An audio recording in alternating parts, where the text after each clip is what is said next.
Hey guys, welcome back to the channel. It's Trey, and I want to talk about Comixology and Amazon because Amazon abruptly ended Comixology, and I was looking online.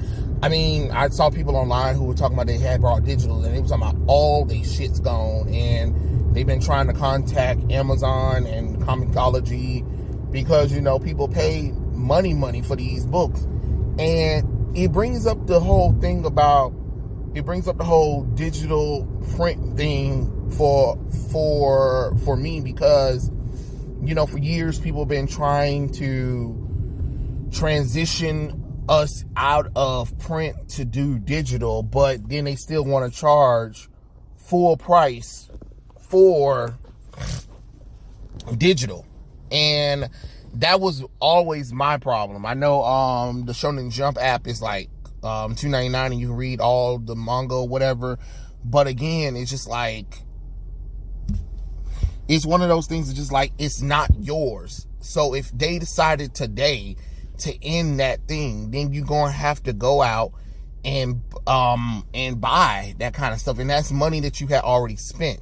So it's always a concerning when you try to transition people from print to digital, and then now people are upset that Amazon kind of pulled the plug on Comixology, and they demand answers, and it's just that's the name of the game, you know what I mean? Once Amazon took over Comixology and they realized, well, this is kind of pointless, why we have Comixology when we have our own service and stuff like that, so they pulled the plug.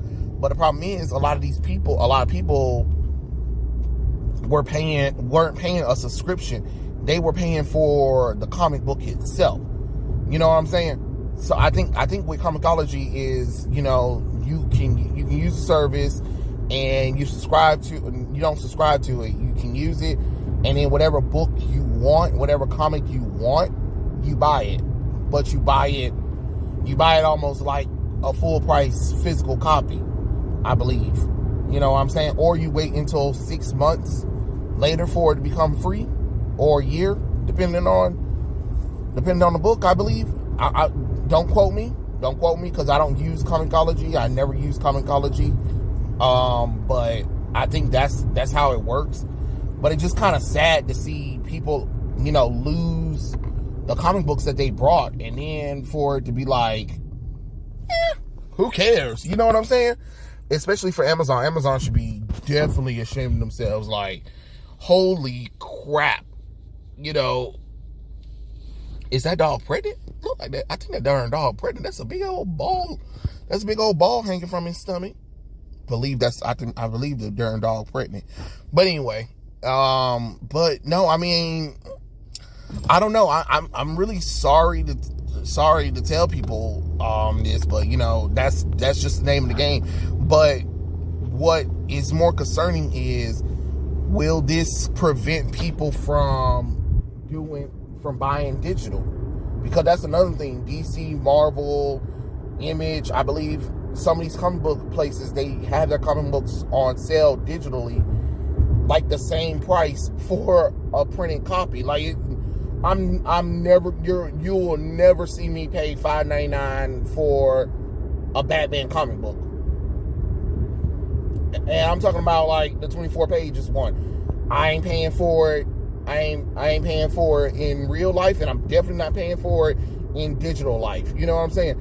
Now, there are occasions where there are certain books where I might splurge a little bit on it, depending if it's something I really need to read or whatever, or if it's something that's really interesting, sure. But come on now, you got to be kidding me if you think I'm about to pay the same price for Batman issue 972 and it's $6.99, right? Because they put a backup feature in it as well, so it went up to maybe $5 to $6 depending. And then I'm on Comixology, and they still talking about the same bullshit, talking about 972 is $6.99 now. You know what I'm saying? Plus you get this bonus extra extra story that I didn't ask for, because DC is doing this whole thing where they're adding stories onto the main title, which these books, I mean, the story should be part of anthology series more so than like, oh yeah, here we go. Like, if I was them, I'd bring back Action Comic Weekly, where there were different stories all the time. Like, I would bring back Action Comic Weekly, and I think Detective Comic Weekly.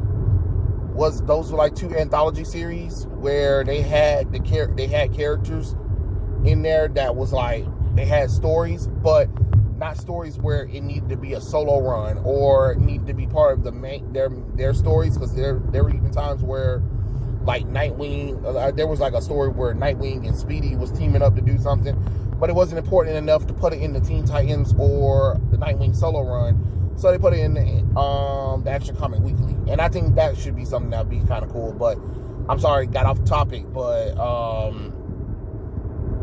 yeah, could you really imagine paying like $6.99 for a digital copy, and then look, now you pay for it and you're thinking, oh, I can always go back to it. Oh, right, that's right. Amazon said, sucker. And they pulled the plug, and now people are like, wait, hold on. So we don't even get to keep the comic books. No, you don't, because they're always on storage. They're always on storage on that platform. So whenever they feel like not keeping up with the actual like link or website or payment plan or whatever they do to keep these host you know what I mean, to keep the host stuff from not expiring, you know, it is what it is. But I thought well, see, I don't know that, see, because I don't know, I don't have Comixology.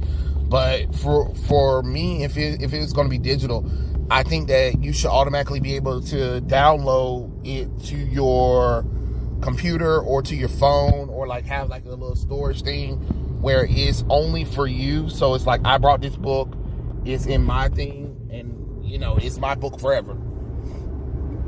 That's kind of how I think it should be for digital, especially if you're going to ask people to buy it, or because, for instance, like if you transition from another phone or another laptop or whatever and stuff like that, you might have to pay for everything over, and that's weird too. That's another weird thing, especially like, oh, we didn't save your information, or your information wasn't updated at the time of this purchase or whatever, and just like,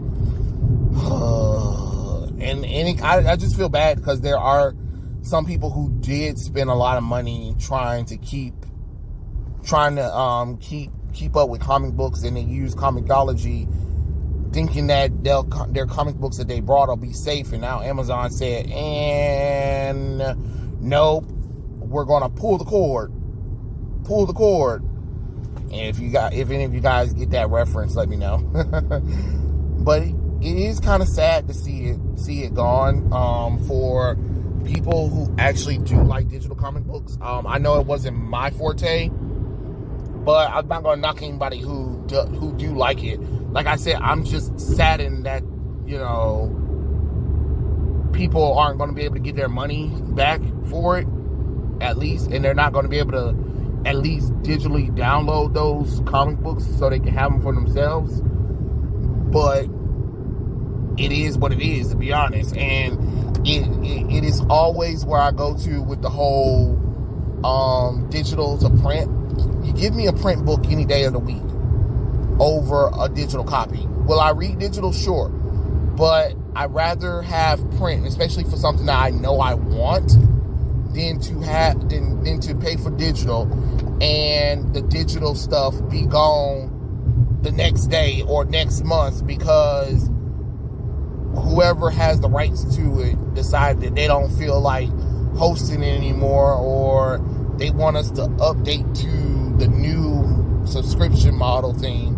But it's like, but are you going to give us back all of the information that we lost or whatever. No, you're not? Oh, okay, cool.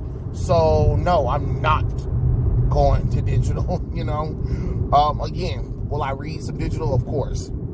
Of course, I will read some digital. But if I could get it printed, if I can get a print one, I'm going for a print. But yeah, those are my thoughts. Tell me what you guys think in the comments below, and I'll catch you guys later. Peace out.